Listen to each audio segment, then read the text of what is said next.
मुकदमात को बहाल किया और आज उन तीनों अबूरी ज़मानतों पे जो कि दहशत गर्दी के मुकदमात थे और उस पर बेसिकली इल्ज़ाम ये था कि इस्लामाबाद के मुख्तलिफ़ हिस्सों में इमरान खान साहब की इंस्टिगेशन पर इमरान खान साहब के अहकामात पे और उनके एक वीडियो जो वायरल हुई उसके नतीजे में मुख्तलिफ़ वाक़यात जो रूनुमा हुए उसके लिए इमरान खान साहब पर 109 इमा का इल्ज़ाम था। इसमें अफसोस की बात यह है कि जैसे स्टॉक एक्सचेंज में कुछ चीज़ों के स्टॉक्स ऊपर होते हैं और कुछ के नीचे होते हैं और रोज़ाना का उतार चढ़ाव होता है, इसी तरह इमरान खान साहब के ऊपर भी जितने मुकदमात हैं उन केसेस में कुछ केसेस जो है उन पे प्रेफरेंस, उनकी प्रायोरिटी, उन पे जो ध्यान है वो सरकार का और प्रोसिक्यूशन का ज़्यादा होता है और कुछ पे कम हो जाता है। सो आज के तीनों मुकदमात में जो ज़मानतें थीं, ज़मानत की प्रायोरिटी होती है, ज़मानत की प्रेफरेंस होती है, वो लिबर्टी का क्वेश्चन होता है। सो तीनों ज़मानतों में प्रोसिक्यूटर साहिबान ने आने की ज़हमत ही नहीं की और इन्वेस्टिगेटिंग ऑफिसर 3 मुख्तलिफ थानों के मुकदमात थे, तीनों का रिकॉर्ड आज पेश ही नहीं किया गया, जिसकी वजह से दोबारा एक दफ़ा ज़मानत की एप्लीकेशन पर फैसला नहीं हो सका और वो अल्तवा का शिकार हुई है और आज दोबारा ये बेल एप्लीकेशंस परसों के लिए जो है ये अब फिक्स हुई हैं। साथ ही साथ साइफ़र में आज की डेवलपमेंट यही है कि आज साइफ़र केस में जज साहब को बताया गया है कि आज डिविजनल बेंच दोबारा इस केस की समाअत 11 बजे के बाद शुरू करेगा और इसमें स्टे अभी तक फील्ड में है। प्रोसिक्यूशन की जानिब से जुल्फ़कार नकवी साहब पेश हुए और उसमें भी दोबारा परसों के लिए समाअत को उसमें एडजर्न हुई हैं। कोई गवाह पाबंद नहीं हुआ। परसों सिर्फ इस चीज़ के लिए रखा गया है कि इस्लामाबाद हाई कोर्ट क्या फ़ैसला करती है। साथ ही साथ ये भी बात बड़ी अहमियत की हामिल है कि कल सुप्रीम कोर्ट ऑफ पाकिस्तान 3 रुकनी बेंच इमरान खान साहब की साइफ़र के केस में ज़मानत पर समाअत होगी और साथ ही साथ जो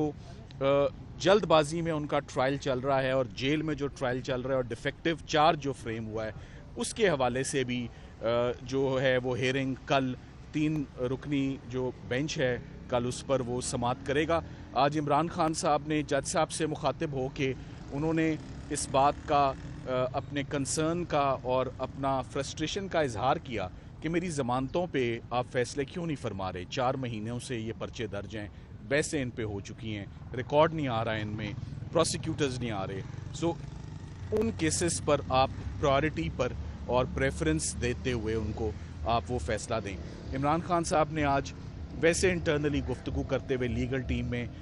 बैरिस्टर उमैर नियाज़ी साहब को उन्होंने दोबारा अपनी तमाम लीगल डिसीजन मेकिंग का इंचार्ज होली सोली उनको मुकर्रर किया है कि जो भी इंस्ट्रक्शंस हैं में को भी फाइल करना है, जो भी लीगल स्टेप इमरान खान साहब की बहुत जामे एक लीगल टीम है, उन सब को अहकामात, उन सब को हदायत उमैर नियाज़ी साहब देंगे। ये भी आज इमरान खान साहब ने क्लैरिफाई किया है कि फ्यूचर में कोई भी ऐसा स्टेप ना उठाया जाए जो इंचार्ज लीगल हेड के नॉलेज नोटिस में ना हो। So once again all eyes on Islamabad high court, जहां आज डिविजनल बेंच अपना फ़ैसला 11 बजे के बाद सुनाएगा कि साइफ़र केस मुकदमे का क्या इसका बनता है, और सुप्रीम कोर्ट ऑफ पाकिस्तान जहां कल jail trial, defective framing of the charge और सबसे बढ़ के ज़मानत की दरख्वास्त पर इमरान खान की कार्रवाई कल होने जा रही है। ये तकरीबन 10:30 बजे कल मुतवक्के है। Thank you very much. Salman Safdar साहब, ये बताइएगा कि साइफ़र के साथ साथ अलकादिर ट्रस्ट का केस भी पटियाला जेल में उसकी तफ्तीश का सिलसिला जारी है और आज उसकी समाअत भी होनी है। ये बताइएगा कि अलकादिर ट्रस्ट को केस को आपने इसके ट्रायल को चैलेंज नहीं किया हुआ है? देखिए, अलकादिर ट्रस्ट के केस को सरदार लतीफ़ खोसा साहब उसको हैंडल कर रहे हैं उस मुकदमे को, और साइफ़र केस के बाद अलकादिर की तरफ रुख करने का मेरी नज़र में उसका एक ही मतलब है कि साइफ़र केस दिन ब दिन कमज़ोर होता जा रहा है। साइफ़र केस की जैसे जैसे समाअत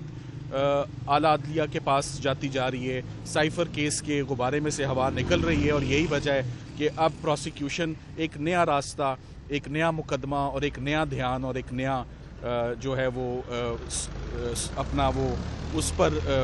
फोकस करने वाले हैं। रिमांड उसमें हो गया, उस रिमांड की ज़रूरत नहीं थी, मगर اس میں کیا ہوتا ہے، میرا خیال ہے کہ اس میں سردار لطیف کھوسہ صاحب آپ کو بہتر بتائیں۔